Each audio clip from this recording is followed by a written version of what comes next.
Wisconsin Sleep Society attendees. I'm pleased to be here with you today. I'm Dr. Sue McClellan-Tobert. I am a pediatric cardiologist and physician development coach, and we're going to spend about the next 45 minutes together revisiting the topic of burnout, and in fact, exploring ways to buffer against burnout, especially now in the midst of a pandemic. So I invite you to sit back and relax, enjoy the conversation, stay open-minded, and hopefully by the end you'll have one or two little tidbits to take away with you to help you continue good self-care as you move through your workday.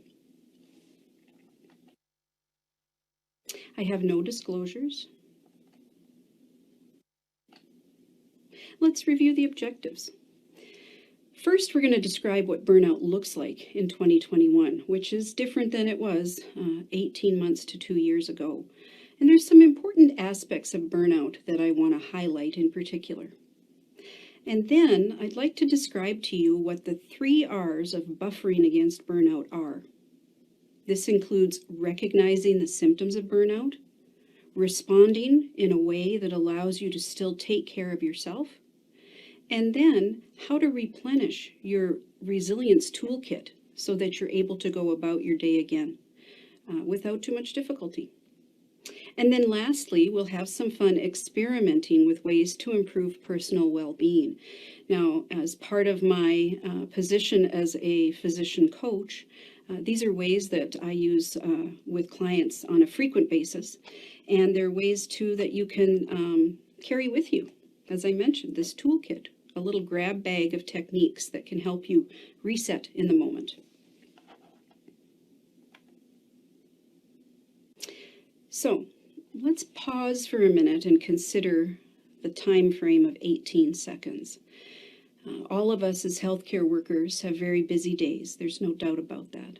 And the work that we have currently tends to send us into overwhelm and extreme busyness, and our stress levels can rise during the day.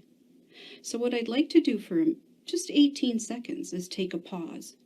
And I have my stopwatch here on my phone.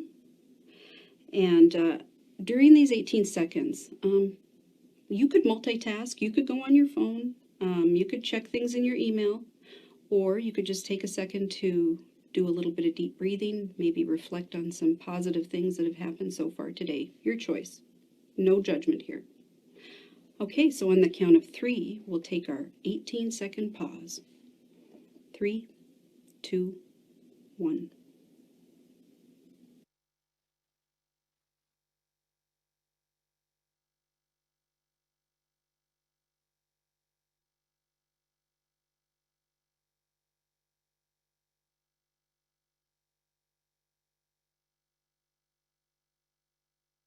And stop. So that's what 18 seconds feels like. And during that time, I think I got in 3 or 4 relatively deep breaths. Not too long. It's probably about 1 or 2 average length sentences, and then the 18 seconds is up. So consider that pause for a minute, and then I'm going to share this statistic with you. That 18 seconds is the average amount of time it takes a physician to interrupt a patient who's describing their symptoms. I don't know if that 18 seconds felt like it was a long period of time to you or a short period of time. I do think back to when I've been a patient myself, and there are times definitely where I have had providers barely let me get my story out before they're asking me questions and guiding my thought process down their agenda route. So what happens the busier we get? These data come from 1984. And so would you think that we are more likely now to interrupt our patients when we're dealing with them, or less likely? I don't know. Motivational interviewing has done a lot to how we engage with our patients and goal set, etc. So maybe we actually give them the benefit of the doubt. Yet I think of the clients that I see in coaching and how much time, energy, pressure they are under to perform and to accomplish tasks. And I wonder if we often don't spend less than 18 seconds engaging our patients and hearing their story. And people love to tell their story. They do, don't they? So as we go through this time and as you walk through your next few days, consider those 18 seconds in any one cluster of 18 seconds. How are you using that time? Before we dive into burnout, I want to talk about some other definitions. And one is the definition of resilience. Now, if you look this up in the Standard Dictionary, I think Merriam-Webster, it'll talk about kind of that rubbery response that an item might have, the ability to stretch and bounce back to its original shape. And when we look at resilience from the human psychology standpoint, I like this definition. It is a well of inner resources that allows you to weather the difficulties and challenges you encounter without unnecessary emotional, mental, or physical distress. This capacity to recover quickly. Now, here's something important to know. All healthcare workers are resilient. Every client that I've worked with as a clinician, physician, comes with a well of resilience. Yet, the more that is demanded of us and the more work that we do, the more distraction that occurs, the more times our pagers interrupt our thoughts, the shorter our bandwidth gets and the less resilient we might be in the moment. So it takes a continuous replenishing of this resilience in order to help buffer us against burnout. And we will explore this more. I heard this term recently, extreme resilience. And I thought, what on earth is that? Okay, the author of the blog gave this definition. Extreme resilience is the ability to bounce back so quickly that the person observing you didn't even know anything happened. So I'm thinking of, let's say, when might we be less resilient in the moment? Perhaps it's in a conversation with a colleague or a fellow staff person. And maybe frustration is mounting. Maybe they're not quite understanding the point I'm trying to get across. And as that frustration is mounting, my resilience in the moment is decreasing. Now, what would extreme resilience look like? Extreme resilience would be me taking a mindful pause, very brief, and saying, this is frustrating me. Okay, deep breath. Let's de-escalate the situation and continue on. And all of that can, in fact, happen in a split second. Extreme resilience can occur the more you practice mindfulness techniques. And so that's our next definition. Mindfulness, what is it? I would encourage you that it is beyond yoga and meditation. Now, those can come into play with this, but this definition is helpful. Mindfulness is the awareness that emerges through paying attention on purpose in the present moment, non-judgmentally, as the experience unfolds. So there's several key points here. First of all, mindfulness is about awareness. It is about focused awareness, on-purpose awareness, in the present moment. It's not about what just happened. It's not a thinking about the future. It's currently being in this moment. And then another key point about mindfulness is that it is a non-judgmental attitude that we bring to the experience. And I think of how medical training is, for instance, how judging that training is. So we're decision makers as physicians, and it's kind of like working our way through an algorithm. Okay, yes or no? Yes? Okay, go on to the next part of the recipe. Yes or no? This. So it's kind of this all or none, yes or no type response that we have to make. And sometimes what happens when we do that all day long is we begin to have that judging type attitude flow over into all the other types of relationships we have. We begin to objectify the people that we interact with. They become just another part of the algorithm to get to the point where I can crawl into bed at night and take a nap. So bringing a non-judgmental attitude and focused attention into the moment is what mindfulness is. Well, let's move now into the topic of today, which is burnout. These photos come from the National Academy of Medicine traveling exhibit on clinician wellness. This exhibit has been traveling the country for about the past 3 years. And what is so powerful about these photos is just simply what they speak. So what is energy, compassion, and efficacy and the young woman who's looking very professional and put together. Her makeup is done and her hair is straightened, and she looks quite pleasant and content.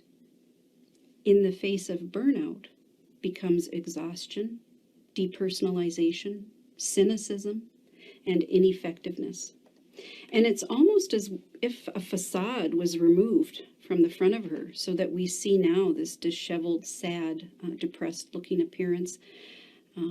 Looks like she's in her pajamas or kind of relaxing clothes, where we let our hair down in our home, certainly. And I get this perceive that as I look at her, her nose is kind of red, her eyes are kind of swollen. Maybe there's been some big emotions attached to this too. A couple other points about this. Burnout is something that the average person can hide well. So is depression. In fact, burnout and depression are not the same thing, and this is an important distinction. Burnout is an occupational phenomenon. It happens related to the work that we do, and it's not just specific to healthcare workers. The incidence of burnout across the country, all jobs considered, is about 28%. In medicine, it's higher than that. The average incidence of burnout for clinicians is somewhere between 45 to 55%. So as you consider that, be aware, burnout is just a job phenomenon, but it can be a powerful one because it can lead to depression. It can lead to many other things that we'll explore in a minute. But depression is a mental health diagnosis, not so with burnout. However, when you look at the individual, this young woman, when she is in her vulnerable state, it's certainly hard to tell the difference, isn't it? Definitely. What else do we know about burnout? Well, I mentioned it's an occupational condition. The other thing, too, is that there can be stigma that come along with burnout and depression, where you feel as if you are less than. But burnout and depression can affect highly functioning, intelligent people. And so even though our culture currently attaches stigma to these mental health diagnoses and to things like burnout, that ought not to be the case. We ought to normalize that these occur very frequently and very commonly. The other thing about burnout phenomena is they wax and wane. So you may go through a period of time where you've had a wonderful vacation, you come back to work, things are going well, maybe you're not as busy as you used to be, and then something like a pandemic hits, and burnout rates climb amongst all healthcare worker groups because our bandwidth is shorter and we are more stressed. Another important point, we hide it well, right? How often do we let people see our true selves? How often do we dive into sharing our authentic natures? What's interesting from the professional standpoint with physicians is that many of the credentialing processes we go through are shaming and judging in regard to admitting whether we have any mental health diagnoses, let alone burnout. And so we don't want to appear less than our colleagues or inadequate or unprepared or under-equipped to practice medicine. So we hide it well. We learn that early on in medical school. And then lastly, burnout is not a problem. And what I mean about that is that burnout is not like an equation, 1 + 1 = 2.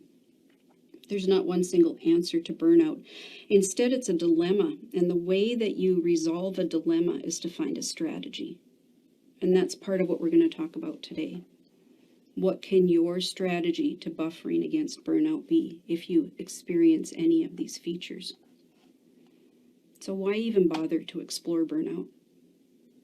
Well, we've already outlined medical care is challenging and complex, and in the past 18 months, it's become even more so.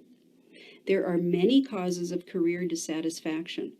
And when you look at the literature, it's anywhere from the electronic medical record and inbox to the long hours that we put into work, to the paperwork that we need to do, the insurance prior authorizations. All of this vast amount of data shuffling that we do as clinicians day in and day out can mount to burnout. That's really often not what we went into medicine for. We went into medicine to be healers and to connect with our patients, yet we have less and less time to do that. So much so that we might only take 18 seconds to listen to them. I mentioned there's an incidence of about 50%, 45 to 55, depending on what literature you look at, of clinicians experiencing burnout symptoms.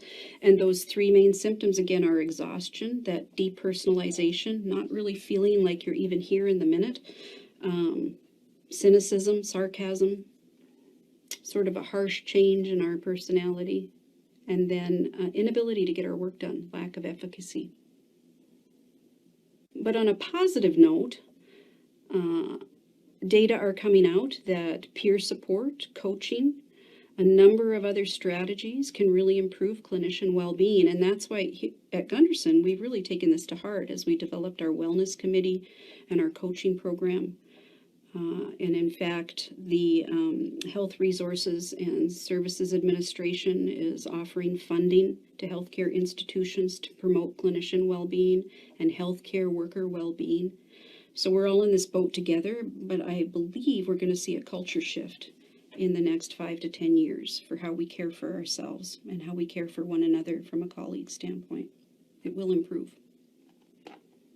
What are some external contributors to burnout?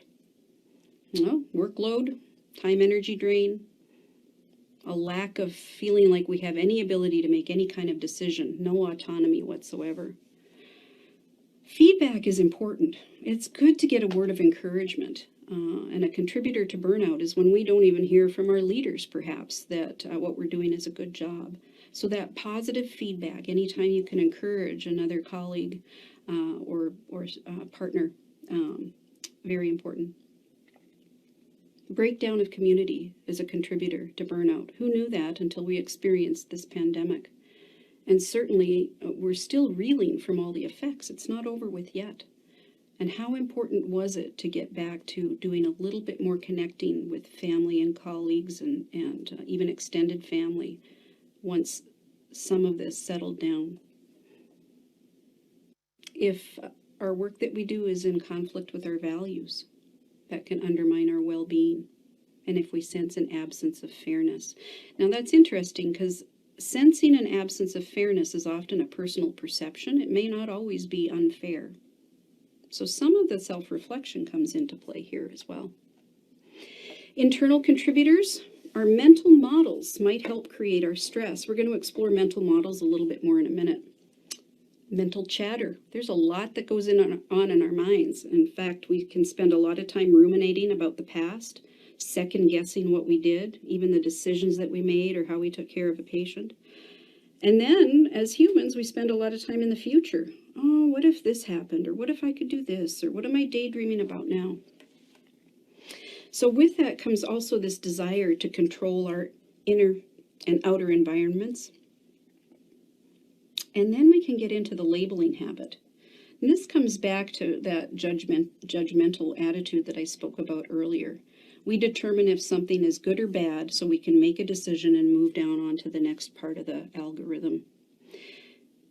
What does it look like to just be an observer, to not label or judge anything about the situation that we're encountering at any one moment in time, but simply observe? That's another mindfulness technique. No judgment, simply observing. Repercussions of burnout are extensive. So from a personal standpoint, I already hinted at depression, alcohol, substance abuse, broken relationships, and certainly one of the most tragic consequences can be suicide. From the organizational standpoint, we know that lower burnout scores in an organization are directly related to improved quality of care and better patient satisfaction. So in other words, the more burned out a group may be, then the less productive they can be. There may be more medical errors, increased provider turnover, staff turnover. And just think back over what your work has been like then throughout the pandemic. And as you've seen colleagues and other staff become more and more stressed and overworked, things like quality of care and patient satisfaction and productivity can certainly take a hit.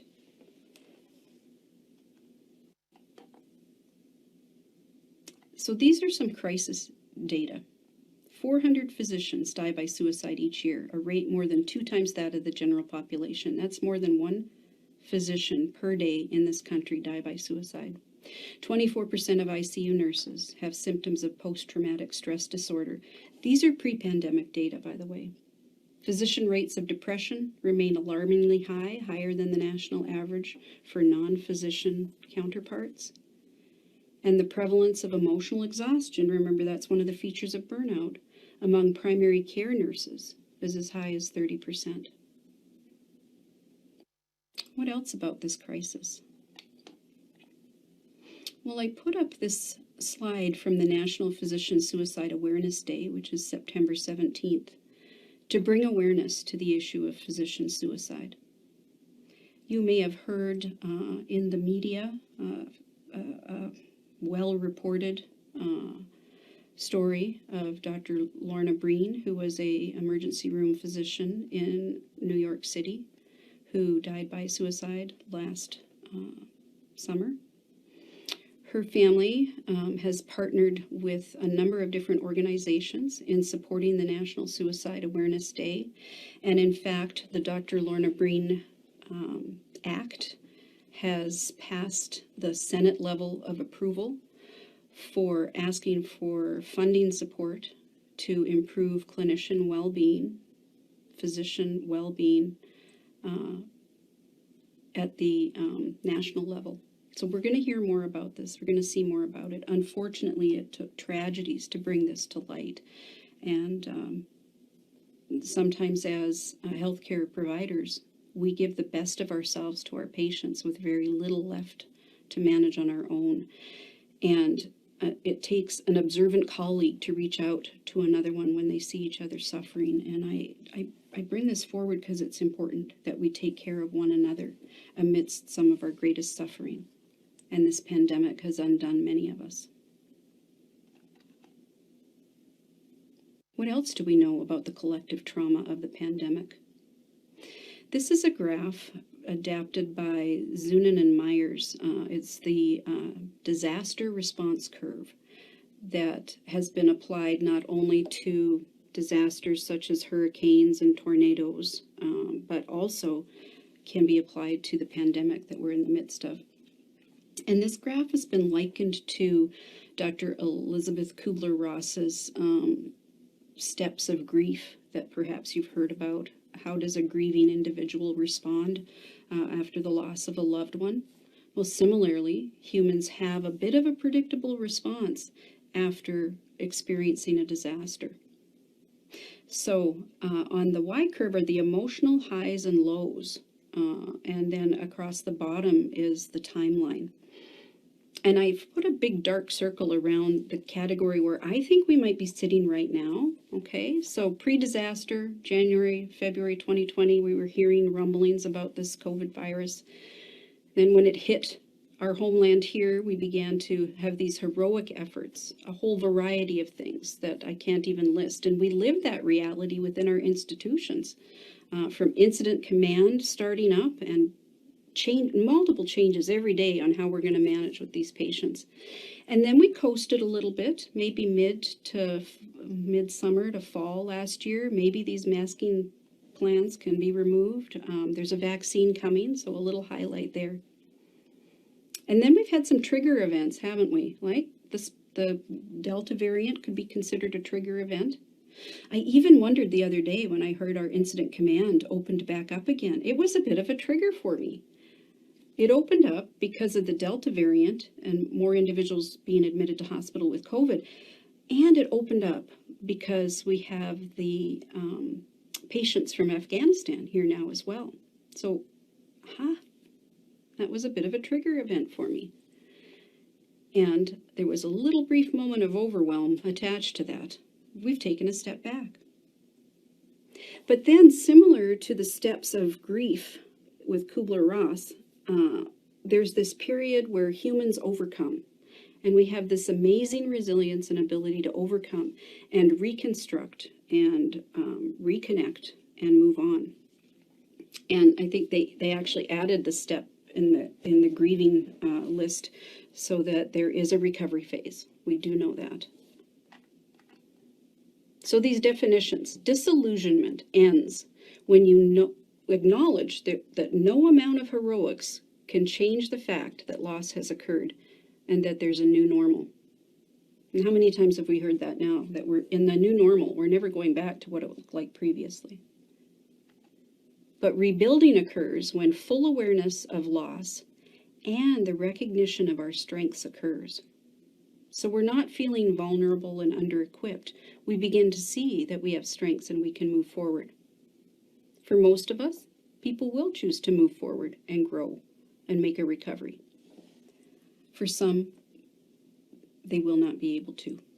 And that's where really connecting and observing one another, being with one another, supporting one another, having authentic conversations with one another as we work side by side will be important, so that we can continue to compassionately care for one another as well in this environment.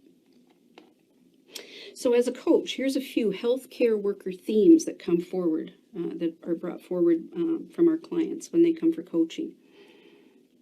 And I don't think these themes are actually any different at Gunderson than what's reported at other healthcare institutions. We are already resilient and we do hard work, but our inner critic can be loud. We're often very critical of ourselves. We tend to have perfectionistic tendencies and procrastinate when we just don't feel like we can get the job done.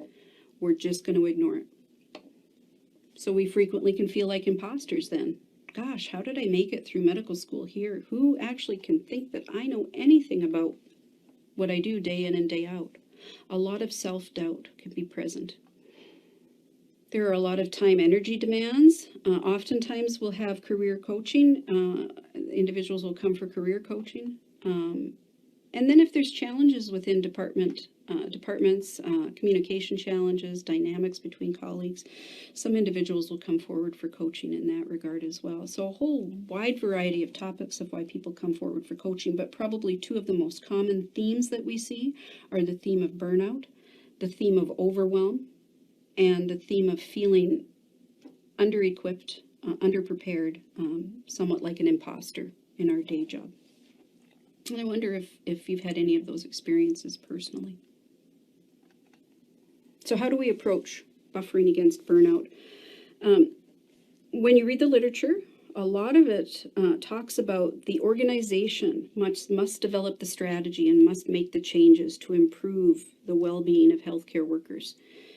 What is the culture and community like within the organization, and how can that be improved? And certainly there's lots and lots of reporting of burnout data.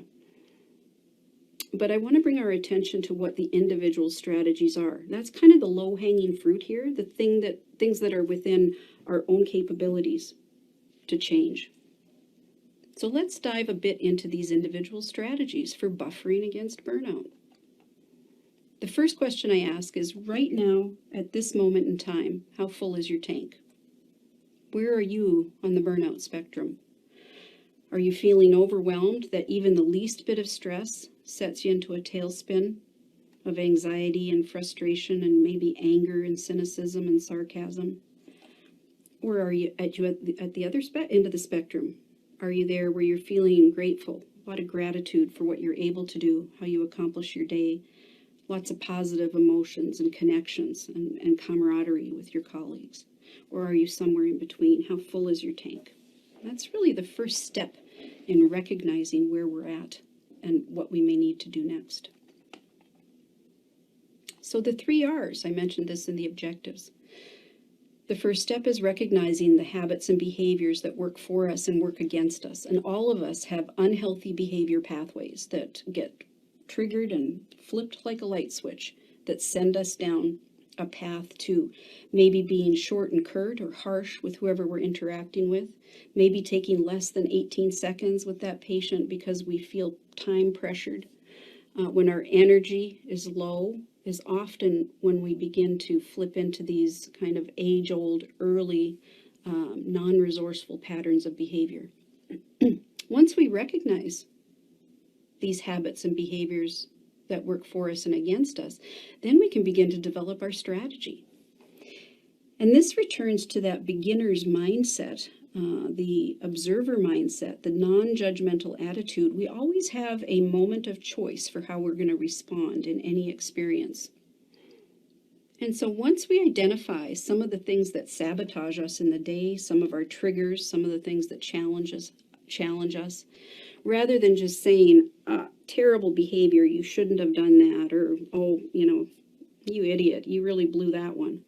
Instead, keep that open mind and work toward discovering what changes you might want to implement in your habits and behaviors, and then set goals. So a lot of coaching is about goal setting. And then lastly, if you've had a particularly stressful day and you've used a lot of tools in your resilience toolkit, you're going to want to replenish that energy. So how can you work toward improving your self-care? And what works for you may be different for the next person. So yes, some people do get a lot of replenishment from doing that hot yoga where you get all sweaty and sticky for an hour. Me personally, wouldn't go there. Perhaps a few minutes of meditation, a walk with the dog, maybe baking some cookies. Whatever replenishes you is where you are going to begin to focus your intention. So sticking with the recognize for a minute, I want to come back to exploring our mental models. So often what our perceptions are actually inaccurate, okay? So, for instance, when we're stuck in the middle of a situation, we might feel that change will never occur. I'm never going to get out of this situation. That's a bit of a cognitive distortion. In fact, change always occurs. Things always change. This pandemic will move on, and we will be at the end of it at some point in time. Another perception might be along the lines of, gosh, my colleague just said something to me that sounded kind of harsh. They must be digging at me personally. The majority of the time, they have something else going on in their lives, and it's really not a personal issue. It's not us that's triggering them. So a couple ideas of what perceptions are. So once we recognize kind of some of those unhealthy mental models we might carry around, some of the ways we sabotage our well-being and mindset in the moment, that maybe it's related to the inner critical voice, then we can ask the question, why even bother changing? Well, because life might be easier if we are less pressured and less stressed. Why change? Why not wait for the system to change? Well, I would offer up that about the only thing we can change and improve is some of our own habits, and the influence that we have is in our own sphere of influence. It can take a long time for things to change at an organizational level, and so even though there's every good intention to implement healthy models of clinician wellness, we have to do some self-managing and self-improvement on our own. So again, under the topic of recognize your sphere of control. What do you have control over in the moment? Your effort, your words, your actions, your thoughts, the boundaries that you set, the decisions that you make, your emotions, you have control over that. But if you think to a time perhaps when you were interacting with a colleague and things were difficult or it was escalating, maybe even into an argument, honestly, in those situations, we have no control over the other person's actions or ideas or behaviors, do we? But what we choose to do in the moment can often set the tone for how that conflict might resolve. I want to bring a little recognition insight to the imposter phenomenon. So you might have heard this referred to as imposter syndrome. Again, it's not a mental health diagnosis as much as it is a description of a number of features that sometimes bring us down and make our days difficult. So we see these imposter phenomena in highly functioning, highly achieving individuals. But there seems to be a perception then in these cases where they kind of got lucky. Gosh, somebody must have thought I was smart, and I don't know why they let me into medical school. I'm not as good as they think I am. I'm an imposter. Oh, if they only knew I was a fraud. It's really not true. I don't know anything. So you can hear that kind of sabotaging voice in there where the individual actually doesn't feel that they have authentically achieved anything.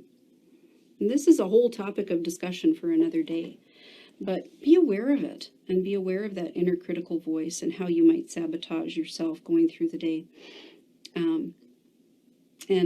If you're interested in more references on this topic, I can certainly provide those. Okay, we've talked about recognizing some of our mental models that might work against us. How about responding? How do we respond in the moment? So often when we're as busy clinicians, as busy healthcare workers, we're on autopilot. We're doing things remotely. We're clicking through the chart. We're finishing up our paperwork. We're talking to the patient. The same thing again, we're on autopilot. And sometimes we can get into these rigid thought processes and judgmental thought processes where any little bit of sway from what we had planned our day to be creates extreme stress. So for instance, a day in clinic, everything's going great, and somebody calls in sick. Now I have a bunch of extra work on my plate. That can escalate my rigid thinking and shorten my bandwidth, my ability to respond with mindfulness. And some of this then leads to the cynicism, sarcasm we maybe have witnessed in colleagues or noticed in ourselves, that feeling of depersonalization. So without mindfulness, we get a stimulus, and then we immediately react kind of in this autopilot way, which often is not a very resourceful or pleasant way. But with mindfulness, we get a stimulus. Somebody comes at us, let's say in a demanding way. We take a moment to pause, take a deep breath. We choose our response, and then we respond in a way where we've actually thought about what our response is going to be. And this often de-escalates the situation in the moment. I call this the double backpack phenomenon as well, because so often when we're functioning with less mindfulness, it's because we're thinking about stuff we've done in the past that maybe didn't go so well. We're ruminating over an encounter we had with a colleague or a challenging encounter with a patient. Or we're thinking about what's coming next. Our mind is in the future. So, I got 5 more patients to see. Then I have to get my charting done. But rather than being purposely in the moment, doing what's in front of us, we're carrying a backpack of the past on us, and we're carrying a backpack of the future on us, which is a heavy load. So all of our past ruminations, all of our future expectations, what would it look like to set those 2 backpacks down and simply enjoy the vista in front of us for a moment? That's where we can move from that feeling of not being mindful to being in the moment, acknowledging the present time, being mindful. So consider, how big are your backpacks that you're carrying at this point in time? What's weighing you down, and what might you be able to just set aside for a moment to be able to take that breath of fresh air? That's what being mindful is about. Now I mentioned as the third R, the term replenish, which is about experimentation. And these are just a variety of techniques. I'm going to share 3 short ones with you on how you could maybe pause in the minute and recharge a bit when you're feeling overwhelmed or stressed or maybe even burned out in the day. This one is called the see one, hear one, feel one technique. And for those of you who recall in medical school, the old adage, when you're learning a new technique of some sort, or a new, like putting in a central line, let's say you're starting IVs. The old clinicians would say you get to see one, do one, and then teach one. So now we're switching that up to be a little mindfulness technique of pause in the moment, see one thing, hear one thing, feel one thing, take a deep breath and move on. And that might, I think, take around 16 to 18 seconds to do. So for example, I did this with a medical student in clinic the other day. We had a very busy afternoon, and I was just feeling like it was a whirlwind going around. So I said, hey, let's take a pause. We're going to see one, hear one, feel one. So we stood together, and I said, let's each report something that we see right now in this moment. I see a thermostat on the wall. Okay, what do we hear? I hear the fans going in the ceiling. And what do we feel? I feel my feet solid on the ground. Deep breath and move on. That is about 18 seconds. Give it a try when you need a moment to refresh. Okay, this replenish technique I call uninviting the ants, the automatic negative thoughts that we have. All of us have them. It's part of being human. We have more negative emotions than we do positive emotions. Automatic negative thoughts sabotage our picnic. The ants sabotage our picnic. So if you have, maybe it's a habit, the same repetitive thought again and again that comes at you every day. I don't like so-and-so when they ask me to do this. I don't like so-and-so when they ask me to do this. Okay? Ask yourself these 3 little questions. Is that message true? What might be an alternative message? And who would I be? How would I feel without that negative thought? Many times those negative thoughts are aimed at ourselves, right? That inner critic, that saboteur. So, for instance, let's see if I can think of one that okay. I don't like the wrinkles I'm developing now that I'm 55, all right? So, Sue, you look like an old woman when I look at myself in the mirror. That could be one of my automatic negative thoughts. Is that message true? There's some wrinkles there. But what's an alternative message? I've been on the planet for 55 years, and I've gained a little bit of wisdom in all of this. Who would I be and how would I feel without the negative thought that I think I'm ugly because of my wrinkles? You know what? You're wise. You've been around the block a few times. You're okay. Just a silly little example of what you can do in switching off those automatic negative thoughts. All right, this technique is really helpful too. So this is called the stop technique, and I have some things I'm going to read to you about this. Okay, so when you're feeling your emotions running away with you in the moment, and it happens to all of us, this could be in the middle of work. Okay, yeah. In fact, just bring to mind a stressful situation you might have experienced recently. Don't pick one that's 10 out of 10 on your stress meter, but just, one that's a little bit stressful. The STOP is stop what you're doing. S, take 3 deep breaths. That's T.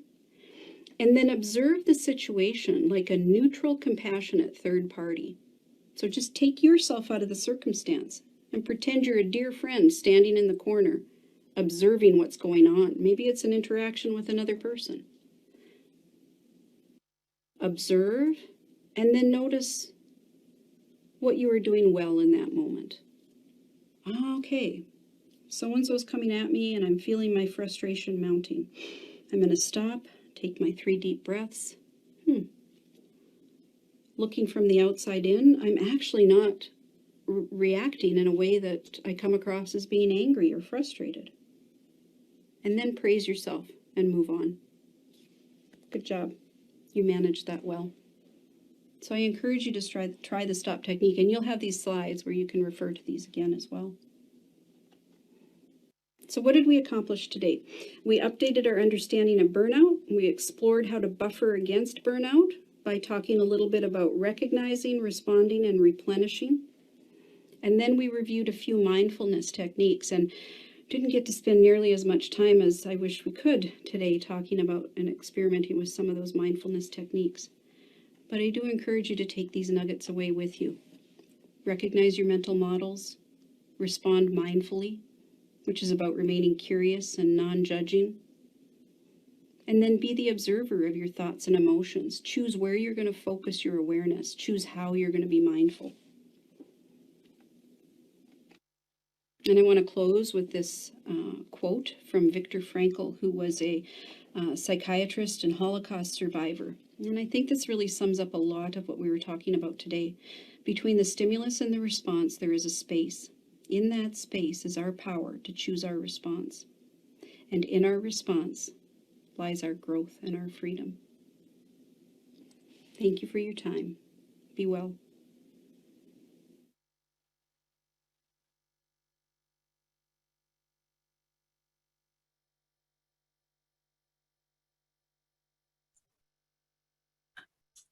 That was an excellent talk and something that we can all use moving through this pandemic. We do have a break scheduled right now for until 10 a.m. I'm sorry. And so we are going to take our break. If you do have any other questions, you can type them in the chat. And right now there is a dental presentation going on in room 2 if you'd like to join that, but we will start promptly again at 10.